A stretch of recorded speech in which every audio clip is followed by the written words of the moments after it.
warahmatullahi wabarakatuh.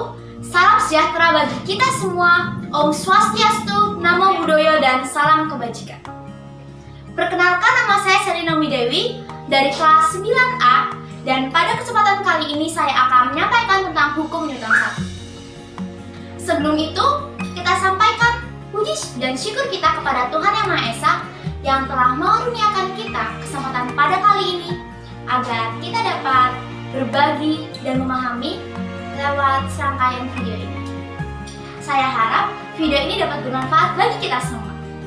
Terima kasih. Kita bahas tentang hukum Newton 1.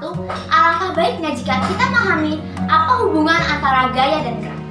Jika sebuah benda diam atau jika sebuah benda bergerak lurus dengan kecepatan konstan, berarti resultan gaya yang bekerja padanya adalah 0.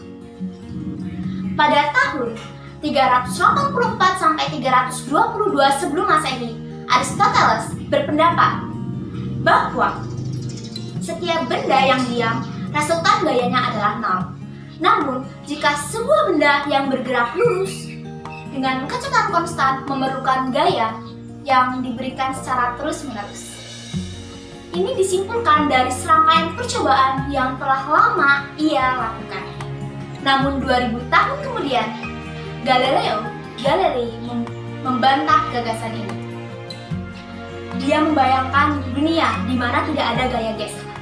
Dan melalui serangkaian pemikiran yang ia pikirkan, ia akhirnya menyimpulkan bahwa sebuah benda akan bergerak lurus kecepatan tanpa perubahan kecepatan dan dalam lintasan yang lurus jika tidak ada gaya gesek yang bekerja padanya, atau resultan gayanya adalah 0.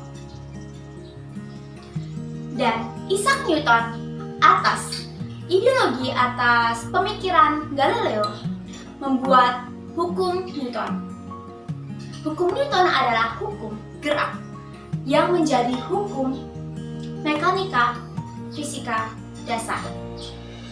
Dan salah satunya adalah hukum Newton 1 yang berbunyi, setiap benda akan terus diam atau terus berada dalam keadaan bergerak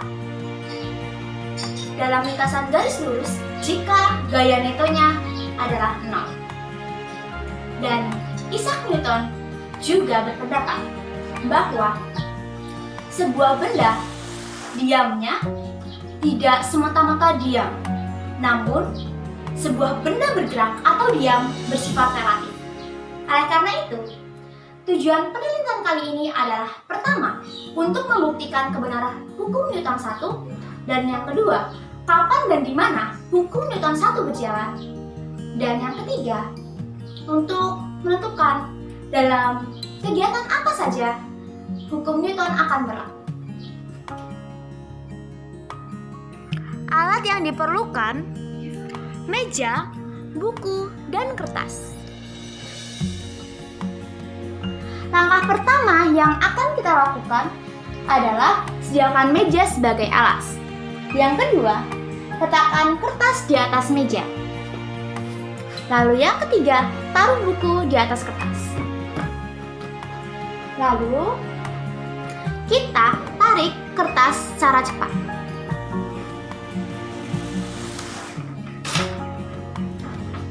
Perhatikan jika tempat semula dan tempat akhir tidak berubah sama sekali.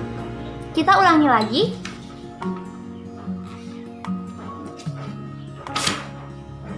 Kedudukan benda setelah dan sebelum kertas ditarik adalah sama.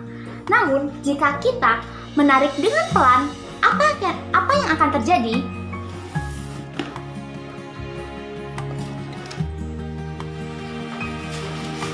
Sebuah buku akan ikut kemana kertas tersebut akan bergerak.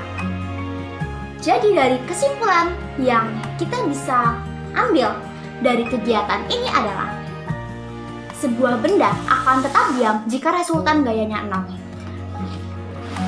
Ketika kita menarik dengan cepat, maka gaya gesek yang bekerja pada benda, pada buku dan kertas adalah 0. Sehingga buku tetap pada tempatnya.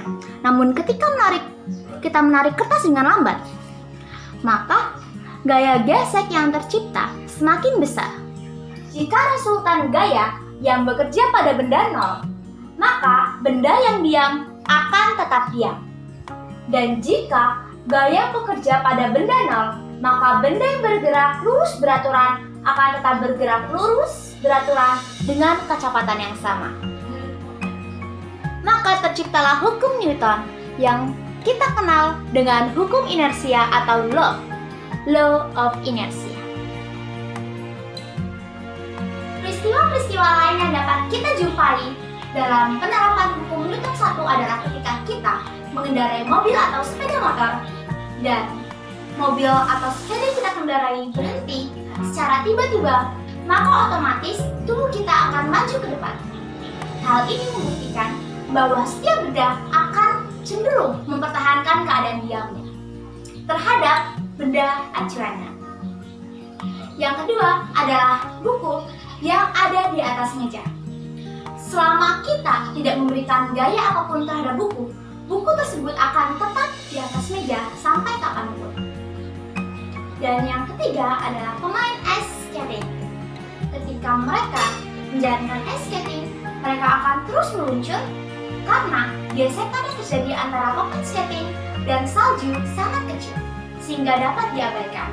Bola yang bergerak di atas salju akan tetap bergerak karena gesekan yang terjadi antara bola dan salju sangat kecil, sehingga bola tersebut akan terus bergerak lurus dengan kecepatan yang sama. Yang selanjutnya adalah pembangunan konstruksi bangunan. Dalam membangun sebuah bangunan, diperlukan sebuah perhitungan di mana semua gaya yang bekerja pada bangunan tersebut adalah sama, sehingga bangunan yang dibangun tidak miring ataupun roboh. Yang selanjutnya adalah flywheel. Ini juga disebut dengan roda gila. Sebuah roda gila akan tetap bergerak karena resultan gaya yang dihasilkan adalah nol. Maka roda tersebut akan terus bergerak dan menghasilkan energi. Terima kasih telah menyaksikan video ini dari awal hingga akhir. Saya harap video ini dapat bermanfaat bagi kita semua. Terima kasih. Thank you everyone.